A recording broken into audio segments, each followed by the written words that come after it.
This was a fight between the underdog Fidel Castro of Cuba and JFK of the all-powerful USA. Just why was the CIA so keen to invade a country as small as Cuba in the first place? What could not be tolerated in Washington was a communist island 90 miles off Florida. This was just a non-starter. As long as it existed, the US's control over the whole of Latin America was in question. So long as Castro was there, that challenge would persist. People who are young today have got to understand what the Cold War meant. I mean, it was a terrifying 30 or 40 years in the life of the world.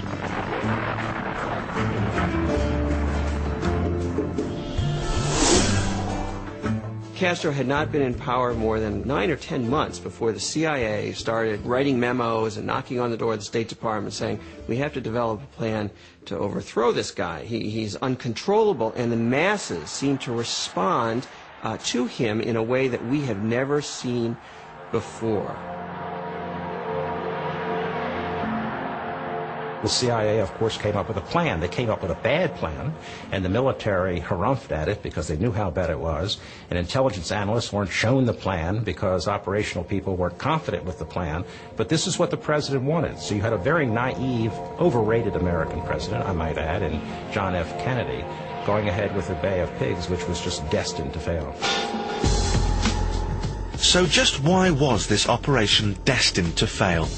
For all kinds of political reasons, American troops could not be seen to be invading Cuba. The political risks were far too high, including possible war with the USSR. So the CIA used Cuban mercenaries. Mercenaries are rotten soldiers. Mercenaries very, very rarely win. You know, they fight for money, they're fat, they're lazy, they're ill-disciplined, they don't know how to use a rifle. These shots were filmed by enemies of Cuba. A handful of bandits has landed on Cuban soil. The CIA put together a fighting force of 1,500 anti-communist Cuban exiles who lived in the United States. These weren't army men, but the CIA quickly trained and armed them and sent them off to fight against the professional Cuban army in the Bay of Pigs.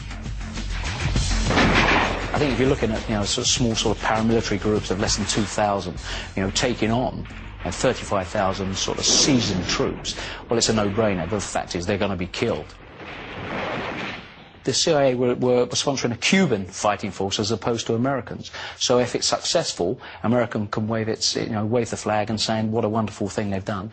If it was unsuccessful, what you don't have is body bags coming back and being buried on everybody's TV screens in America in Arlington Cemetery. The invasion was a total disaster. A, because they didn't know how to fight properly.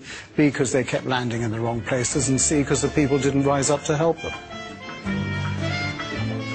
They didn't understand Cuba at all. They didn't understand the nationalism of the revolution. And consequently, they had an operation which became known as a perfect failure. And in the end, it consolidated the Cuban Revolution rather than completing its goal, which is to wipe Fidel Castro off the face of the map. Cuba will never retreat. Cuba will hold out. Our country or death. It really was a total catastrophe and left Kennedy with egg all over his face.